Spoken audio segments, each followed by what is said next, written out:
રાજ્યમાં 3 દિવસ કેટલાક જિલ્લાઓમાં ગરમીના પ્રકોપને લઈને રેડ એલર્ટ આપવામાં આવ્યું છે।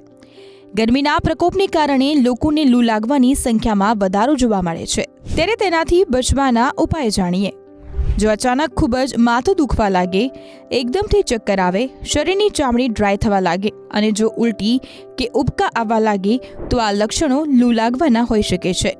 જો લૂ લાગે તો તાત્કાલિક ઠંડકવાળી જગ્યાએ જવું, સીધું એસીમાં ન જવું, શરીર પર ભીના પોતા મૂકવા અને તુરંત જ ડૉક્ટરનો સંપર્ક કરવો, ખૂબ પ્રમાણમાં પાણી અને ORS પીવું।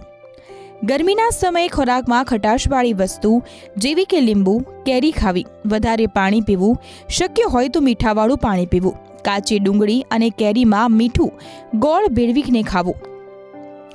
ગરમીમાં રસવાળા ફળો જેવા કે દાડમ, ફાલસા, તરબૂચ, ટેટી, લીલી દ્રાક્ષ અને શેરડીનો રસ બને એટલું વધારે પ્રમાણમાં પીવો જોઈએ તથા સાથે જ ORSના પેકેટ રાખવા, જેથી આકસ્મિક સંજોગોમાં તેનો ઉપયોગ કરી શકાય।